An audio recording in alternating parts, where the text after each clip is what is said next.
But the American people are paying more attention to this now and actually view Russia as more of a threat. Most recent polling we can show you from the Wall Street Journal says that in November, only 38% believe that growing tension between Russia and its neighbors were a major threat to American interests. Now, 53% see it that way.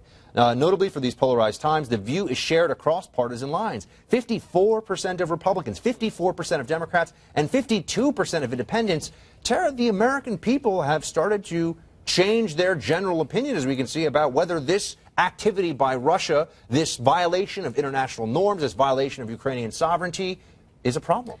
Well, Buck, don't you know that's just because of social media? That's what the president said last weekend when he was speaking at a fundraiser in New York. He says, oh, you know, these things happen in the world. This is nothing that's abnormal. It's because of social media now that everyone thinks that the world is on fire. I mean, he does everything he can to make excuses for the reality on the ground here. And I don't know how much longer he's going to be able to do this. You see those numbers right there, even with independents and Democrats recognizing that, look, we've got a threat going on here. What are you going to do about it? I think Obama's going to be forced. Somebody needs to tell him, you have to take a tougher stance than this. But I don't know if we would see those numbers that high if we didn't have so many different problems happening all at once. And I think people see exactly what you're saying because they realize that it isn't actually just Russia. It's multiple different places, and it is all coincidentally happening under this one president. And they realize probably that has got to be a correlation, if not a causation, to his policies in the state. It's absence of American leadership. Absolutely. Your analysis of those numbers is supported by more numbers from Pew polling that I can cite. For example, not just on the issue of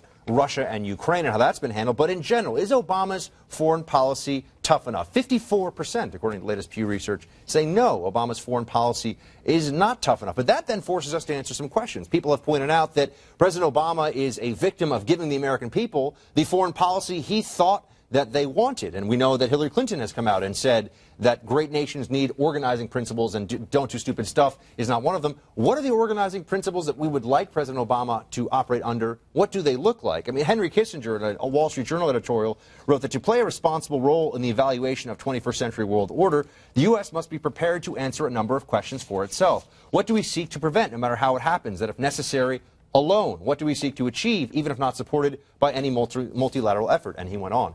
Do we have answers to those questions? Even if we know that Obama's done a terrible job, should we start to evolve into a discussion of what a good job would look like?